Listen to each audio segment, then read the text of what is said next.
Welcome to Engaging Culture, a podcast presented by Bridgeway Christian Church. I'm Brian Kiley. Today I am joined by my co-host, Pastor Lance Hahn, and we are into a new year. And this year at Bridgeway, we are focusing on the concept of wisdom.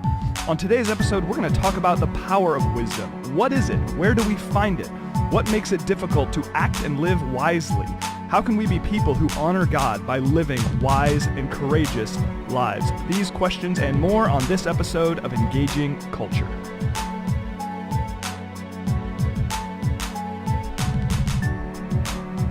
Well, hello. Welcome to Season 1, Episode 17 of Engaging Culture. Like I said, my name is Brian Kiley, joined by my co-host, Pastor Lance Hahn. Hey, good morning, Pastor Brian. How are you? I am doing great. How are you? I'm excellent. Good. We missed you on the last episode, but Asha and Heather did a great job while you were lounging in Hawaii. I love that. And you know what? Actually, I was lounging in Hawaii. Hawaii was awesome. And you know what? There was turbulence because we were coming from a place that was warm into a place that was very cold. Coming back, you know what I mean? Because It's winter here, and it was very cold, and the two fronts were hitting each other. I heard you had an interesting experience on and your so flight.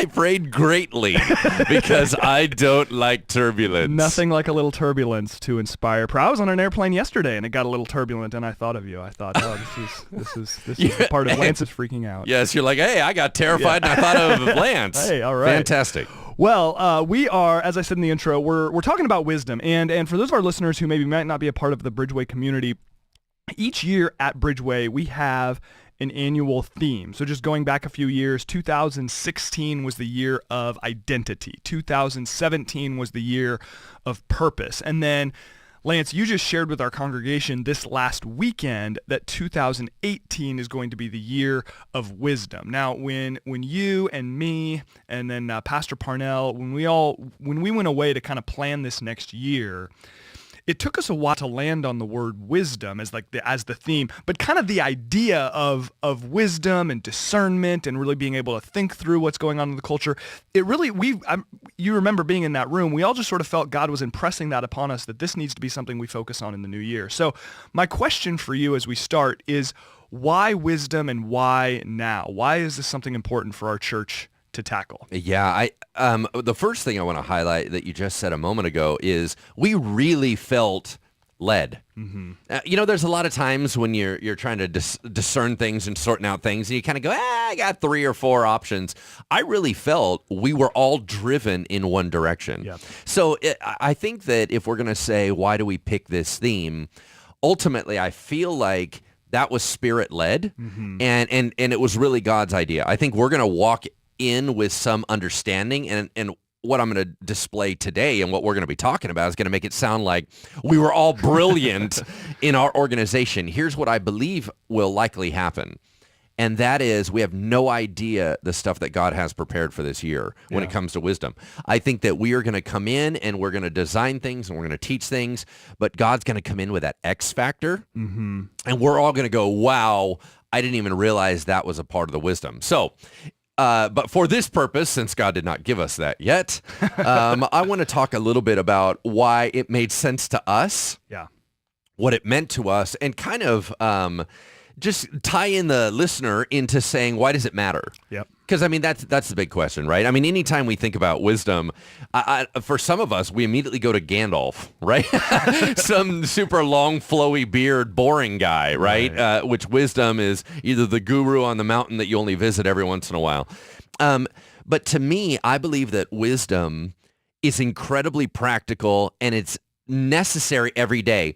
I think that what triggered it for me is I feel like so much that is going on in popular culture today is not driven by wisdom. It's driven by information. So we have done all kinds of different podcasts and talks and teachings on, things like fake news. Well, all that is a part of it, right? It's people not thinking through decisions. The one thing that was culturally the most powerful in my mind was that we are an information overloaded society. But information in and of itself is not wisdom. Wisdom is not only how to connect the dots of the information, it is actually the ability to think holistically, think through it, and make the right choice off the information. And I just feel like everything being purported out there, we have a lot of reactionary things. Reactionary is rarely ever wisdom-based, because wisdom takes moments to consider all sides. It just goes deeper into things. Yeah. And so I think that wisdom today is lacking in our society. It's highlighted more than ever because of the amount of information we get. I think that we've always been just as foolish, I think, throughout all of history, but we've never had access to so much information before. I think before we could claim ignorance, now we can know anything, but we don't know how to live right. So what we were really trying to do, and you can add into this because you were part of that whole brainstorming session and the development of this, but what we were really tossing through in our heads is we were saying, can we please get to the heart of the real issues? Can we dig through this stuff? Can we blow stuff up? There is stuff that everybody is operating off of and believing that is simply not true. And Jesus had this whole upside down economy, this idea of, the world tells you to lord it over other people. I tell you, be a servant of all. People say that you got to be the biggest, baddest, brightest in order to get to heaven. I tell you, unless you become like a little child. Everyone has said that I'm supposed to be a conquering hero. I'm coming in and I'm conquering hearts. I mean, it was like everything he did was upside down and not how people thought it was. Right.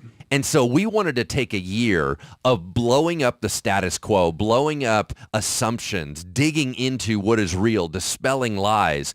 So for me, that's why I find wisdom so captivating. I find it so interesting and aggressive and exciting and adventurous. It's not dull and boring. I wish our leaders operated more in wisdom. Right. Yeah, that's great. I'm with you. I think it's interesting to hear you talk about how we're not driven by wisdom, we're driven by information. And certainly on one level, that is absolutely true. We have more access to information than perhaps ever. Well, not even perhaps. We have more access to information ever. And there's lots of benefit to that. I enjoy having more information. I don't think we're here saying that's a bad thing. But I think to your point, the idea that more information does not necessarily mean more wisdom is a real problem. And then more than that, information, oftentimes what it does is it actually, I mean, you can read different articles like why are people's minds not changed by facts? Yep. And because, and this has been studied a lot by a number of different people, that ultimately facts and information don't change our minds for a variety of reasons. And I think even spiritually, kind of language we could put around that is even the language of idolatry, that we have things that we think and it's what we think, and we're only going to pay attention to that which affirms what we already believe. Absolutely. And there's certainly a massive amount of research that shows we're inclined to do that. But as we get into this new year, I think what's important is I always find, this is a little bit reductionistic to say it this way, but obviously we live in a culture that's very polarized. We live in a culture that's very extreme. We live in a culture that wants to put you into one category or the other. And that's not just political parties, but I just feel like in so many different ways. Religious systems, right. Everything. Are you for or against? Are you this or that? Yep. And I think the ability to think through issues in a nuanced manner and to be guided by values, to be guided by what's good for people, and to not be guided by, I need to affirm whatever my side says. I need to affirm whatever this person says or doesn't say. I need to either 100% agree with everything someone says, or I need to disregard them altogether. The ability, especially for Christ followers, to think through issues in a more nuanced and thoughtful manner is very important. You can still have intense convictions. I mean, I consider myself to be a person of intense conviction, but also someone who's willing to peel back the onion a little bit and to be driven by values as opposed to the need to affirm a side or anything like that. And I think that that's important. And sadly, I think in a lot of corners of the Christian world, we've really failed to do that. And that's created its challenges. Well, and the part that's so brutal about that is we should be the source of it. Yeah. We have the source of it in our hearts, in our lives. I believe that all true wisdom comes from God, that he's the starting point, right? And so I believe that the Holy Spirit is the primary member of the Godhead that conveys wisdom. Well, we have him. The world doesn't. So shouldn't we be the purveyors of wisdom? Yeah. Shouldn't the church be the corner market on what wisdom is, the world can take care of different knowledges and analysis pieces, and they're going to always study data, and they're going to keep pumping out stuff. You can always Google stuff with the world. Mm-hmm. But how do you make the right choice? The right choice automatically puts in a moral component to it, and it starts talking about core values. It starts talking about things that matter, people. It starts talking about intense stuff. The church should be the hallmark of wisdom. Right. The world should look and say, listen, I've learned from the best and the brightest. I want to know what's right. Mm-hmm. And they should show up to church and find out. But the church is operating, I feel like, in less and less wisdom. And part of it, I believe, is because of the information overload. That what information does, when you start getting a ton of information, it starts making wisdom discernment more difficult because it starts putting more. What you think of as wisdom is you go, I want to take the pieces and put them together. What if you get 1 million pieces? It takes too long to put all the pieces together. Right. And so I think it's actually making it a little bit more difficult. Right. But I'm going to ask you a quick question on this, kind of get your opinion, because, you were, as I was teaching the message this weekend, you were looking at wisdom in the prior series one way, and I came in and I gave 2 new categories. I said that the Bible teaches wisdom of 2 different types, and we get them mixed up a little bit. So the first one that I said was wisdom of righteousness versus wickedness. Right? So that's the moral component. That is how things ought to work. Right? We were talking about God's will and things like that in your series. Yep. You were talking about the way that things ought to be. Things ought to be, yeah. Right? So I would put it there, and I said that the only way to pursue righteousness versus wickedness is obedience, because we don't really know the truth. Only God knows the truth. Yeah. We get that confused. The second level of wisdom, which is wisdom of smart living versus foolishness. And that's the book of Proverbs, right? So it's how to live a successful, long life. It's the idea of going, listen, if you got an enemy, you need to go talk to him first and see if you can talk him down, and you don't have to go to war. That's practical living. That's like, do you want to live longer today? You might want to use diplomacy, Find pal. a way to get along with the neighborhood next door. Totally. Now, that was not a moral component. That was you need to be able to think smartly on how to go through life. And that is insight-based, meaning some people are paying attention to how stuff works, and they're putting the little clues together, and they're like, hey, if you want to be successful, you should go this way, do this, handle it this way. Proverbs is largely that life stuff, that life wisdom. Right. We wanted to touch on that, but this year we wanted to go into righteousness versus wickedness, meaning not just what is a successful life, but what is a godly life. Yeah. That's what. So in your opinion, kind of move through that with me. What do you think about those 2 types? And before I answer, I'm going to write down a question I have for you based on that, because I think it's going to be that's a good one. That's fantastic. But no, I think that those 2 categories are certainly important. I think that on the one hand, I think there's a lot of overlap, and that's what I want to ask you about. I want to get your take on that here in a second. I think that certainly in the Christian community, we have struggled with obedience righteousness. Yes. Because we have, for example, in many regards valued, say, power over faithfulness. Yes. Or we have valued, even within the church, we value gifting over character. Things like that.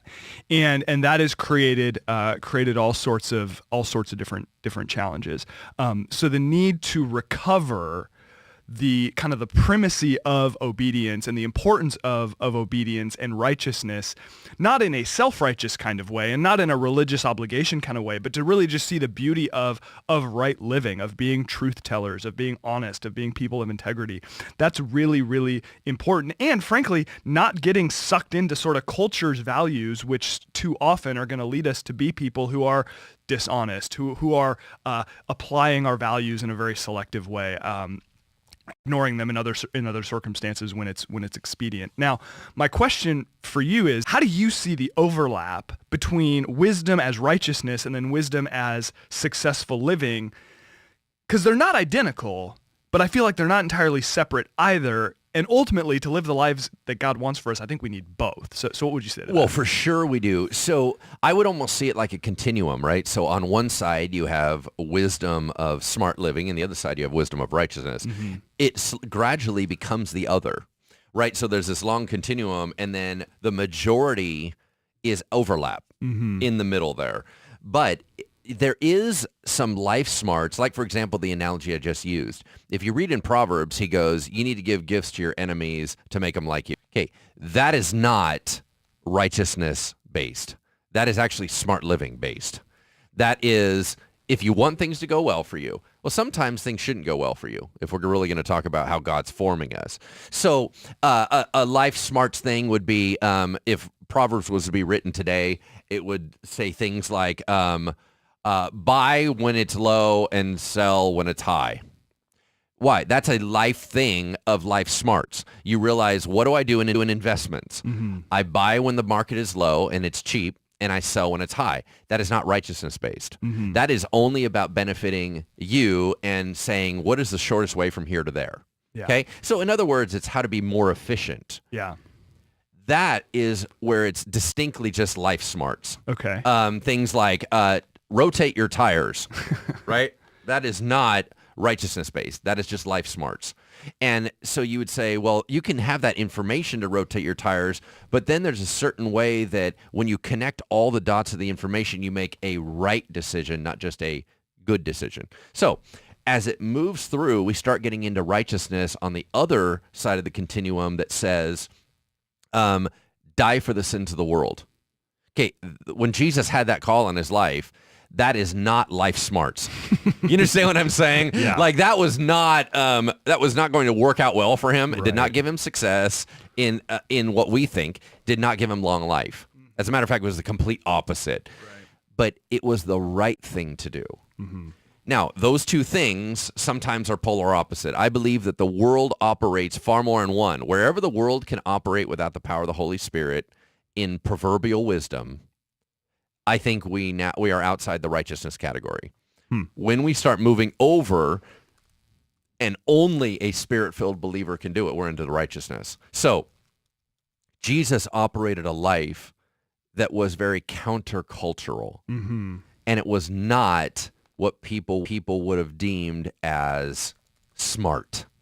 Yeah. It was deeper than that. So I guess that's how I separate the two. I don't know if I'm making any sense on that. Well, and I guess that does make sense in the sense of, say, if you could go to Proverbs for maybe some life smarts type wisdom, or we would, to use an example you gave, the sort of buy low, sell high, like that's smart, that's life wisdom. Right. But then if your bottom line goal is making lots of money, that obviously would apply, but absolutely, sort of the righteousness Christian principle of generosity, the righteousness Christian principle of balance, of family, of all sorts of priorities, of worship, of priorities that would maybe lead us away from making money all the time.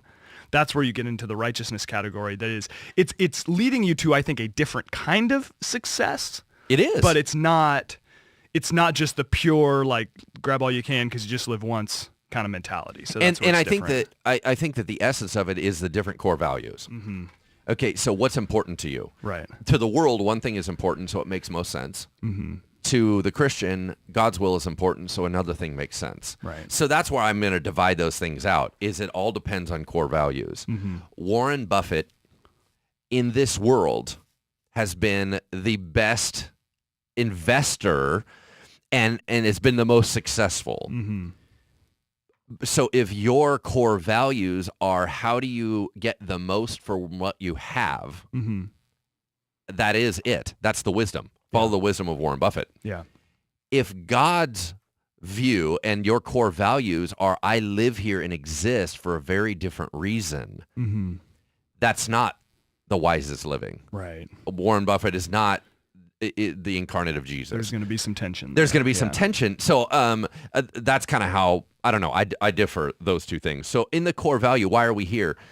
I believe that we are here for the purpose of the glory of God, and we're here for relationship with our Creator. That's actually why I think we're here. That is a big assumption. So you have to understand, that's Huge. why I separate from the world. The world does not believe that that's why we're here. So what I value and I call successful is following those core values. My core values are to glorify God, regardless of personal interest. My job is to have a relationship with my Creator despite the cost. That is not what the world says. So I can only get to that by righteousness. Righteousness means right living. It doesn't mean being holier than thou. Righteousness simply means doing it God's way. Right. So whatever that may be, righteousness may well be dropping religion. You understand what I'm saying? Yeah. So that's the part that kind of bends our minds. Yeah. So let me just turn the page real quick here on you. I think of one of the big premises for, is it premises or premises? I don't know. I have no idea. It doesn't matter. If we don't know and we're both English majors, there's a problem with us. I think of it in terms, one of the best ways to think of wisdom is holistic and seeing the world as an ecosystem. That wisdom takes into account that a change here will alter this over here. And I was arguing in my message that we must be systematic and holistic thinkers. You cannot believe two opposite truths at the same time. Yeah. And I said, for example, you cannot believe that God is good at church, but not on your deathbed. You understand what I'm saying? No, that's is important. either he is or he isn't. Right. And we tend to compartmentalize. And so sliding back over to you, as you personally Yeah. create your worldview, how do you be careful to think in terms of ramification, consequence, right? I mean, because this is all part of wisdom. Yeah. How do you get that? Because what if someone doesn't? That's a part of development. Human development is the idea that there's something outside of ourselves. As a baby only thinks about their own needs, not because it's selfish. It's because that's as far as the development has gone. Right. As we get older, one of the signs of becoming an adult is being aware of your surroundings. Yeah. Okay, how do we take that continued, not evolution in a creepy sense, I don't want anyone writing me an email, how do we continue that formation Yeah. to what I've observed in your life, which is you do look at things holistically. You do try to think through ramifications and consequences. Where did you get that, and how do you develop that? Yeah. Well, I think that one thing I've had to learn about myself is my natural tendency is going to be to live in the moment and to make short-term decisions, which is typically not good. Not really. Not right. Like I will my natural proclivity is just going to be, what do I want right now in this moment? And then make decisions based on that. And what I've learned to do is a couple of things. Is number one, and I've talked about this in a bunch of different environments because I think it's so crucial, is think about what is the life that I want to create. And then what do I want to create long term? And then what do I need to do in the short term to create that life? So that's so based organized. And it's like based on the values of, okay, I want to glorify God. I want to love people. I want to accomplish all these different things. And I have to be able to think about that in the long, like, what am I looking for in the long term? Okay. I mean, a simple example of, I got home last night after not seeing my family all weekend, and I was kind of worn out and just sort of wanted to chill out. I'm not really feeling great, blah, blah, blah, blah, blah. But what do I want? I want great relationships with my kids. Yes. So not only did I break away many times throughout the weekend to FaceTime with them and everything else, but, last night we got out the Lincoln Logs and we're playing with them. Last night we're reading stories. And it's like, okay, in this moment, I don't really feel like it. But long term, this is what I need to do, and this is what I want to do. So that's one thing, is making decisions in the moment, having thought about what kind of life am I trying to create. And this works in tense moments as well. I feel like I've talked about this on a previous episode of the podcast, but maybe not. But even you think about, how do you behave in conflict? Yes. How do you behave in an argument with your spouse? That's a real dangerous place to just be reacting in the moment, right? But if you think about it is the one area we react. Right. What kind of marriage, what kind of life am I trying to produce? It's huge. And then the second thing is just that I preached about this at Bridgeway not long ago, is I pay attention to what I pay attention to. I watch my influences. What is influencing me? What has access to my brain? And how do I react to different types of stimuli, whether it's a TV show or a podcast or even a person in a conversation, and I have to watch my influences carefully so that I'm not becoming overly cynical, so that I'm not becoming overly comfortable with that which God would call profane, so that I'm not being influenced by negative ideas, or I'm not being influenced by those who express things that I agree with, but are expressing them in a militant or unhelpful manner. So those are all things that I'm just very intentional about my influences. Now, people still might go down the, hey, here are the podcasts I listen to, here are the shows I watch, and they might say like, well, hey, I don't watch that show, I don't like that show, or I don't like those ideas, and that's fine. They can think that. But for me, it's an intentional process of just kind of not letting life live me, but instead sort of trying to live my life with some purpose. How about you? What does that look like in your world? Well, no, okay, so here's what it made me think of. It made me think of the fact that you live very intentionally. That wisdom has to be intentional. So the first thing that came into my mind was there are people that are a bit more like you and I, which are analytical and intellectual and a little bit more logic-based. Yeah. But then there's emotional people, and they're like, you know what? I don't do that. Yeah. I don't think through everything. I actually operate, and I have a heart. You know what I'm saying? And what I want to be clear on this podcast is it's not that one is right and one is bad. Yeah. Because the heart part is part of wisdom. Mm-hmm. So, for example, where you and I would struggle is saying that true wisdom, God said, love me with all your heart, mind, soul, and strength. If we have categorized or compartmentalized out our emotion, our loves, and everything else, and just made rational decisions, that's not wisdom. Wisdom takes it all into account. Yeah. And so I would just say out, I was having a conversation with Susie, my wife, the other day, and she was talking about how she really operates in life emotionally. Mm-hmm. Things go in movements for her. Mm-hmm. But she can be wise, and I believe that she is a wise woman. Mm-hmm. But she operates through passions and drives and ups and downs and everything else. She feels things very intensely. She processes through emotions. I think that one of the massive elements of wisdom is, whoa, how did God create you? Emotion is part of the game. Yeah. It's how you were built. And so if you and I are constantly saying, well, this is best for the whole, and we're getting all Spock on everybody, that is not going to bring about the life that God desires. Yeah. We are not going to we're stuffing things, we're not processing things. That's not wisdom. So I don't want anyone to think that, because you got these two intellectual guys or analytical guys on the radio, that they're saying that their way is the right. I'm saying that wisdom is wisdom.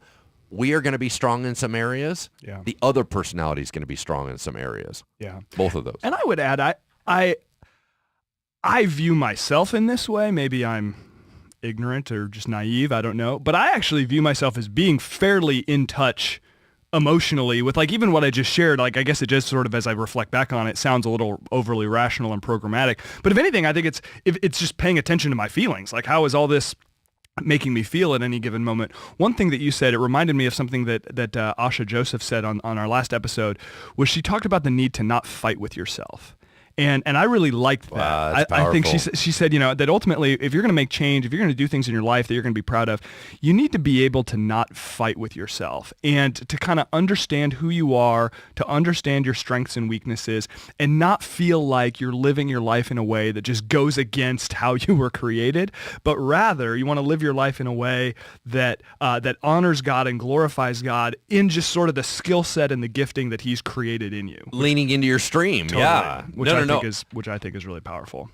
I think that I probably go off on this way too long, so I don't even want to go down this road. But I do agree very much to pay attention to design. Just God designed all of us differently for a reason, and I think leaning into our design and saying, "Wow, I was built for this. Mm-hmm. This is good in the eyes of God." What would be wise would be leaning into your design. You don't use a Ferrari to pull a boat. It's just, you know what I'm saying? Like please just use it for what it was built for. You know what I mean? And otherwise there's all this tension, there's breakdown, there's difficulty. Sure. And so I think that she's brilliant in what she said. Absolutely. Yeah. Yeah. So here's a question for you. Then we're talking about wisdom, the need for wisdom. We want to find wisdom. I've joked in the past that nobody is militantly anti-wisdom, but I think it's fair to say that there's a lot in our culture that makes living wisely difficult. And we talked about information and all that at the top, but what would you say are some factors culturally that make wisdom difficult, or make it difficult for you and I to be people that live consistently wisely? The pace of our culture ruins wisdom because it demands instant answer. And I believe that when the Bible says be slow to speak, right, quick to listen, it's calling you to wisdom. Yeah. That's actually what it's doing. The fast pace of our culture of going, you better know, and you better know now, and you better have an answer right now. You better respond right now. You have a 30-second window. You need to go, go, go. I think that ruins wisdom. The other one, as I said, was the information overload. There's too many options out there that cause a little bit of paralysis of analysis, so we shove it all out the window.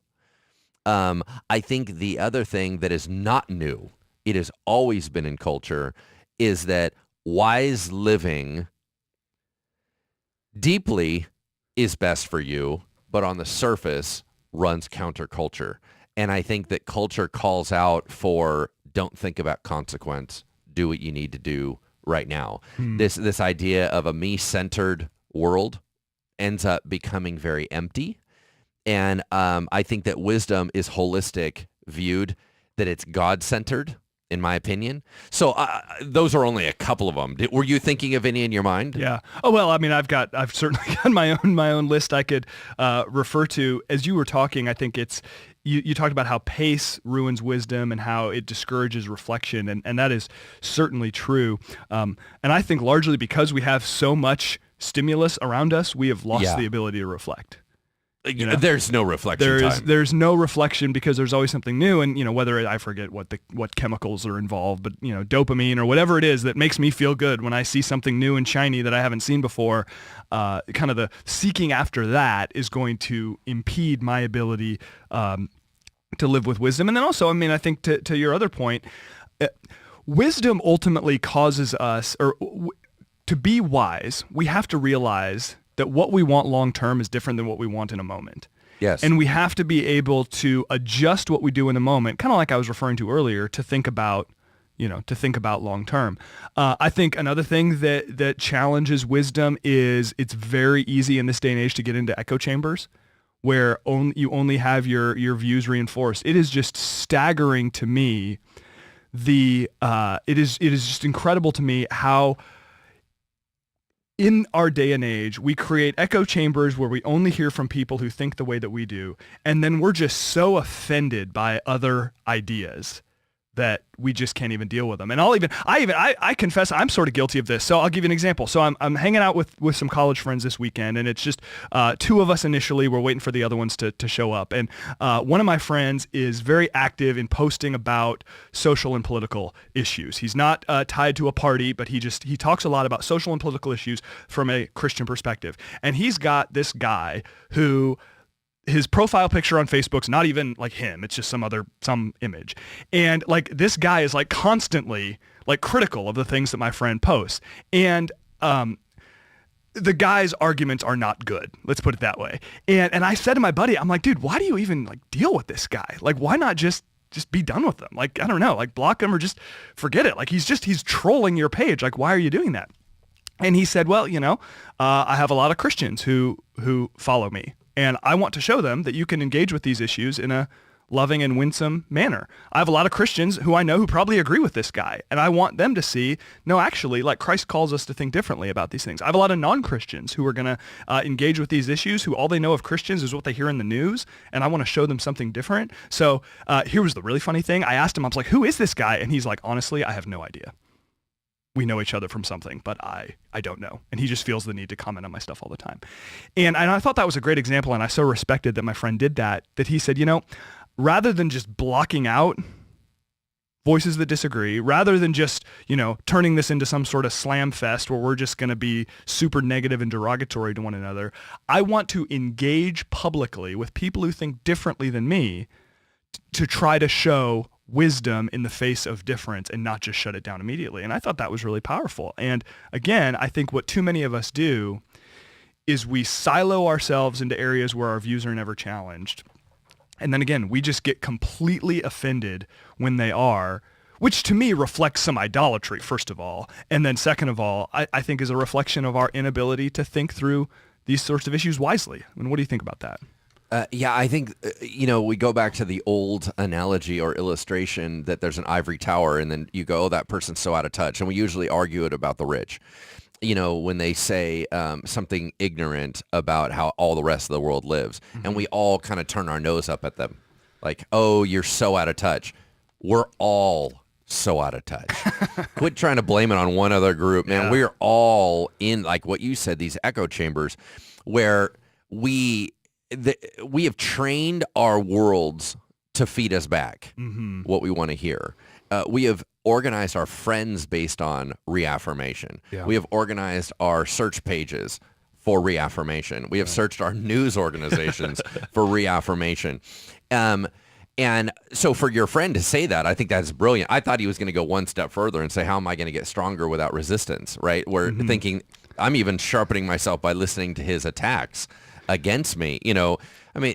These are things like, that is wise, what he said.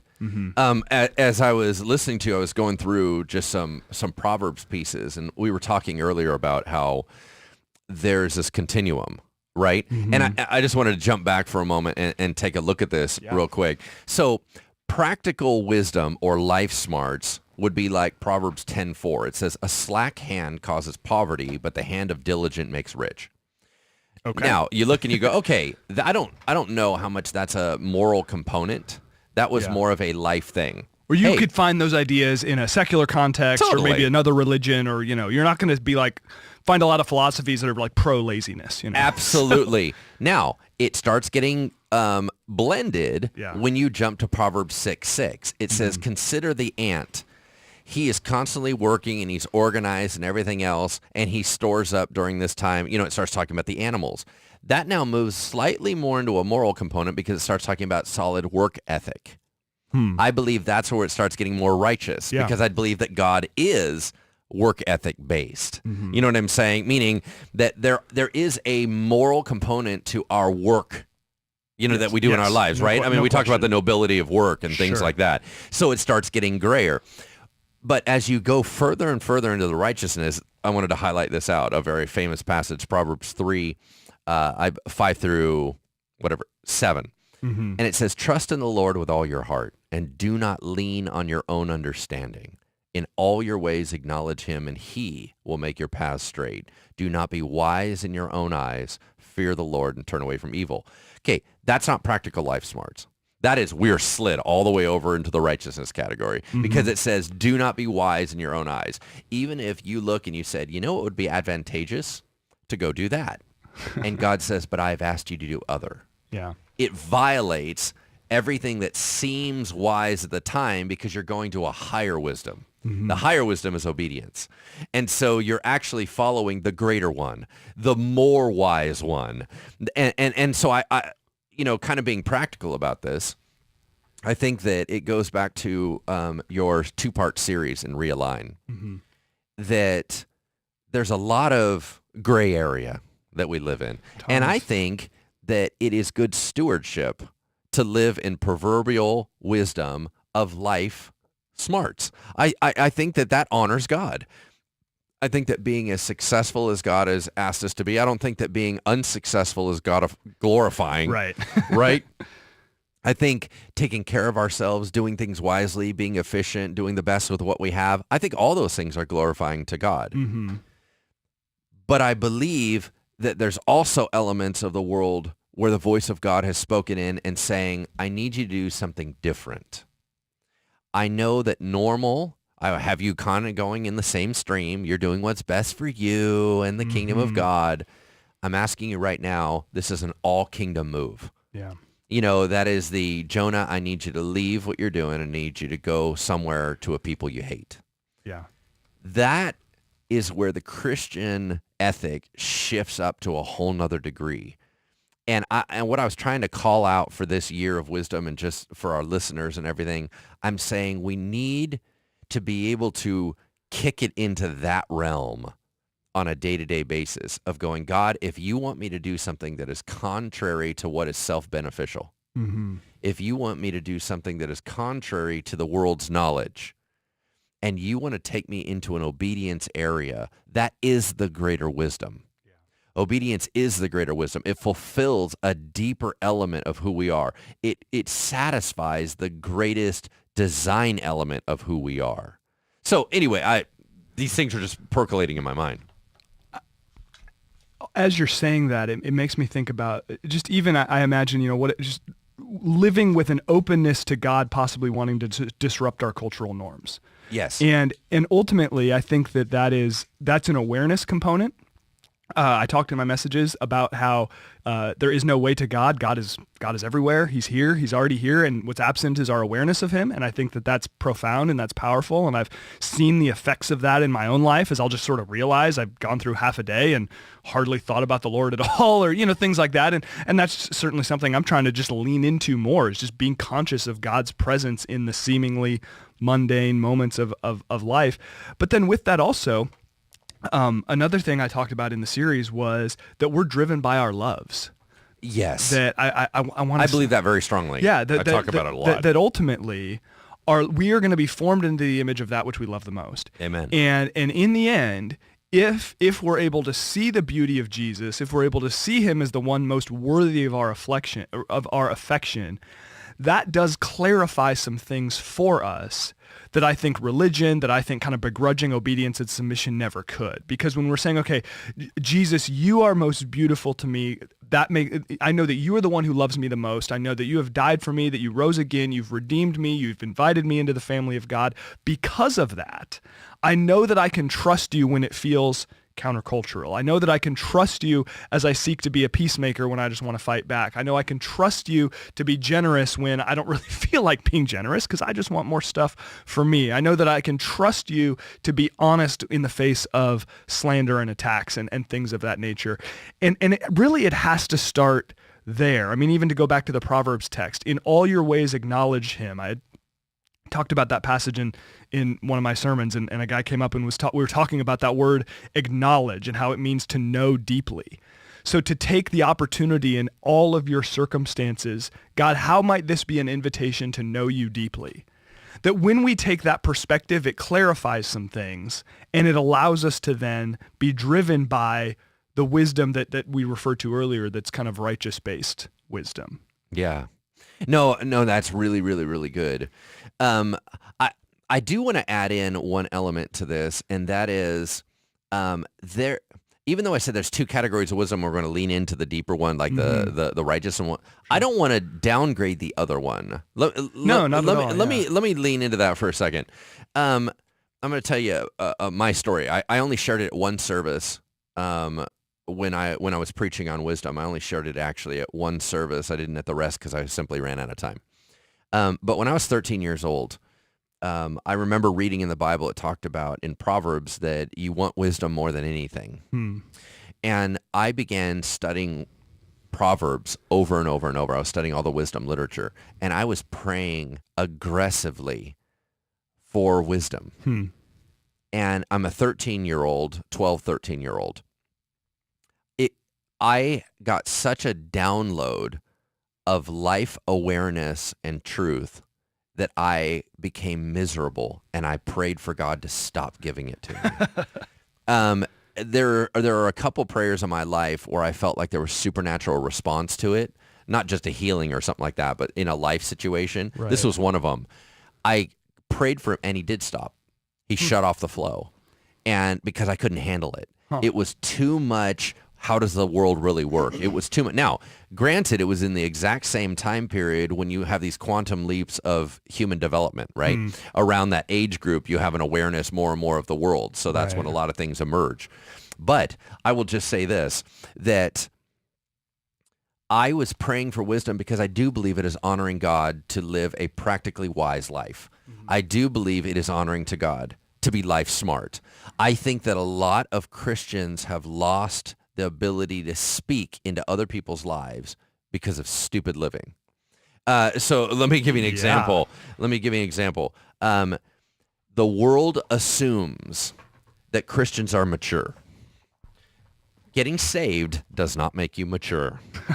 And so what happens is the world looks and they go, look at those idiots. They say that they're all that, and they're literally thinking we should be more mature because we're a Christian. We should have more life skills. We should be, and they don't call it that. They don't think of it that way. So for example, let me just say this. A non-believer will go to a church and people are rushing to get out of the parking lot, and they get irritated going, man, these guys can't even drive. Okay, what does driving have to do with Jesus dying for your sins? Right. Nothing. You're assuming they are life mature that would say don't rush through a parking lot. But just getting saved doesn't make you automatically life smart. But the world doesn't see a distinction. They see it as both. So what I'm trying to say is that when we as Christians develop life skills and it lowers the obstacles to communicate with Christ. You're not having the world constantly disjointed by going, I don't understand you. You keep telling me that you love Jesus, but you live your life in such a gluttonous way. How can you tell me anything? And you go, what does that have to do with Jesus saving me? Because you're not associating the two. Yeah. We put up a lot of these blocks when we do not have good stewardship of our lives. It ruins the gospel. And so I didn't want to make it sound like in one way that that Christians only lean on the righteousness wisdom. No. We need all of it. I was just saying I believe that there is a depth to obedience and righteousness that is not self-gratifying. Right. But practical wisdom is still a skill that we need. We need to handle our lives better. So much of the world is looking, going, man, you don't take care of the world around you. You don't take care of this. You don't care about anybody else. You're so heavenly minded. You're no earthly good. You know, that kind of thing. Right. And I think that ruins our witness. So anyway, I wanted to balance that out. What are your thoughts? No, I think that's so true. I think I want to speak to that from two different angles, both of which I'm very passionate about. Number one is work. That I think that for many of us, we fail to see how our work is worship. Now, that doesn't mean we worship our work, but it means that our work is worship. So even to go into a profession, regardless of what that profession is, whether you're a teacher or a contractor or a salesperson or a designer of some sort, whatever it is, to just ask the question, what does it look like to honor God in this work, to do this work for the glory of God? I was listening to a great podcast on my flight home yesterday where somebody was talking about this very issue, where someone came up, and I'm not even going to say what it was, but this woman worked in a profession where she's like, how do I glorify God in this? It just doesn't seem like something God would be into. And this guy was able to work with her and say, hey, here's how, let's just think about, what would God think of all of this? And they were able to talk her through, here's how you can do your job to the glory of God. I think that for many of us, we think that, well, okay, the way that I glorify God at work is having Christian signs up in my cubicle and playing Christian music. That's fine. I'm not saying that's bad. Like, go for it. But also the way you glorify God in your work is by doing great work and by being really good at what you do and being competent and being nice to people. that makes just as big, if not a bigger difference. So I think that's where you talk about life skills. So we talk about life skills and how the effectiveness in life skills increases your credibility to then share Christ. And then the other area, which, I talk about this a lot and people get mad at me for it, and it is what it is fake news. The intellectual credibility. Why do I think Christians sharing fake news is a problem? It's not just because it irritates me when people believe dumb things, though it does, but when Christians are sharing fake news, and to be clear, crystal clear, the mainstream media is not fake news. That is a objectively false statement. When Christians are sharing fake news, what they are doing is they are losing credibility with intelligent people. Yes. Because intelligent people can tell the difference between fake news and real news, that there is a fundamental difference between the Wall Street Journal and Western journalism, for example, or Wall Street Journal and, Breitbart or whatever the case may be. And what they do is when they see people sharing things that are fake, things that are extreme, they think, well, I certainly don't want to be like that person. So then when you're kind of living in the fake news world and also posting about, trust in the Lord with all your heart, you're like, I don't know about that. They'll lump it all together. Exactly. They do lump it all together. So I think for Christians to be careful about the ideas they're exposing themselves to, careful about the ideas that they're sharing, and then sharing themselves, whether it's in person or online, in a way that reflects life skills, wisdom, integrity. I think that's very important, because a failure to do that, hey, you want to share Jesus with me, dude, you're lousy at your job. Man, I'm always having to cover for you. You want to share Jesus with me? Well, you just shared another video clip of some hateful weirdo sharing things of dubious factual accuracy. Why am I supposed to believe you when you talk to me about Jesus? I think we need to pay attention to that stuff. And frankly, I think in a lot of cases we just don't. And that's a real problem. Oh, okay. So yeah, it was like you were reading my notes I was writing down.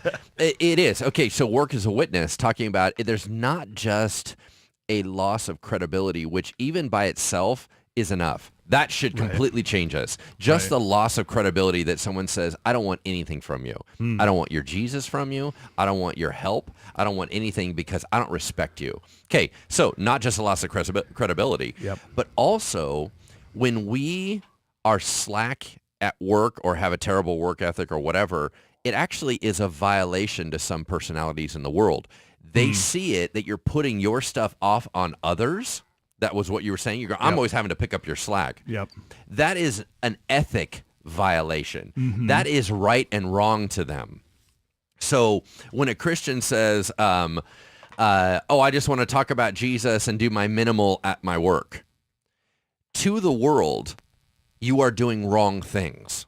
You are violating right and wrong. Yeah. And how can you speak for God when you are clearly doing that which is wrong? Therefore, you must be bogus. I don't want to hear anything about your gospel. Yeah. So that violating other people's ethic, I don't think we get it, because once again, it gets into that heavenly minded thing. The whole world's going to burn, so it doesn't matter whether or not I recycle. Well, there's a whole view of the world that says the way that you care for other things, the way that you have a disinterest in nature, the way that you harm your planet, is a violation of right and wrong in my mind. Now, I'm going to agree that they do have a right to view that, because I do think that is partially the heart of God. But here's my point. When you just say, well, that doesn't matter to me, you don't realize how much damage you're doing to that relationship by just saying, well, I don't care if I throw plastic out into the, Yeah. They're saying you're violating. So when we don't live wisely to consider, whoa. Just because it's not important to you right now doesn't mean it's not important. Yeah. There's going to be eras of your life where you're going to have new awakenings and understandings, and you go, dang, I didn't think this was important for the last 20 years. Yeah. It's super important. Wisdom says, let's think there are things that are more important, and if it is passionate for someone else, they may have something that you need to pay attention to. And then the other thing that you were saying was that work is an offering to God. So let's go back to being super Christian-y and being really churchy. Good work ethic is an offering to the Lord. It is, and if you are offering a poor leftover offering to God, that is simply not fit for a king. Yeah. Anyway, that's absolutely right. And you begin to think of things in that manner, and it can really change our perspective on work. And I think that I love what you said about recognizing kind of the values and the ethics of others, that there are 100 different ways that as Christ followers we're called to be countercultural, and man, I'll hold the flag on that all day long.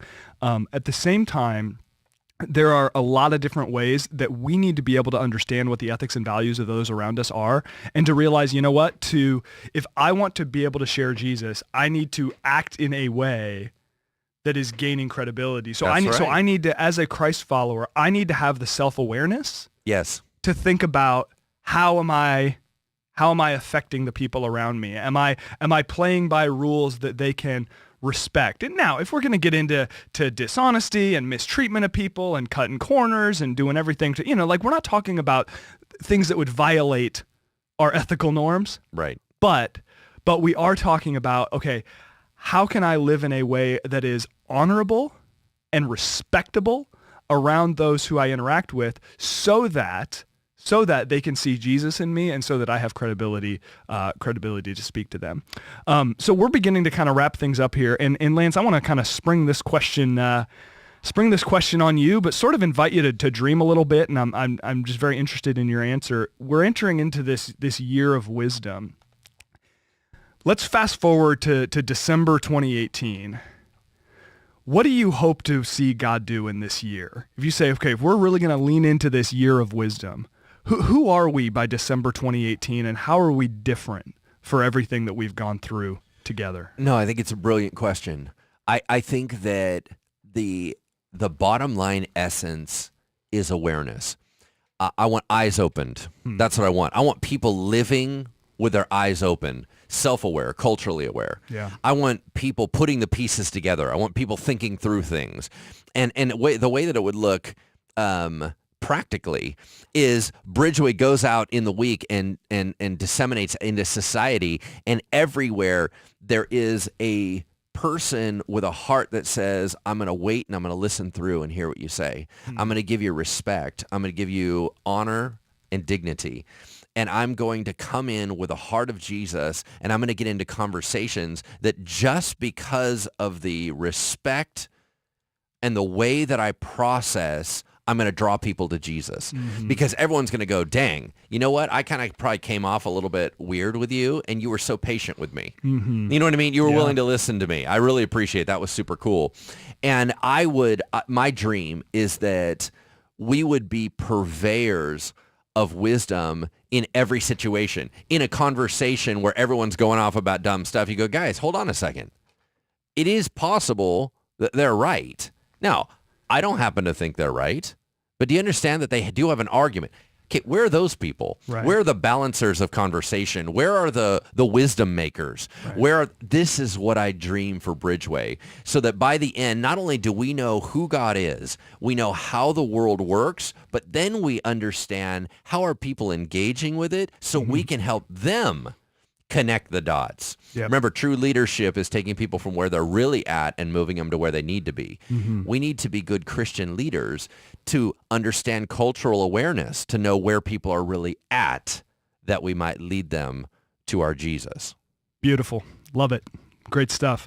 All right. Well, we are launched fully into the new year, 2018, Year of Wisdom here at Bridgeway. Thank you, Lance, for the time and the insights today. I always forget to thank our audio engineer, Lucian Hughes, and our video director, Brennan Stewart, for their fine work on the podcast. Great job, guys. Appreciate you very much. Thanks to all of you for listening. We hope that the conversation was helpful and that this indeed might be a year of wisdom for you, and that you can maybe take some of what you've learned today into conversations with others. Thanks so much for being with us. We'll see you next time on the Engaging Culture Podcast. Thank you for listening to Engaging Culture, a podcast by Bridgeway Christian Church. If you enjoyed the show, please consider subscribing and leaving a review on iTunes. Thank you so much for listening. Music is used under the Creative Commons license and is provided by Dexter Britton.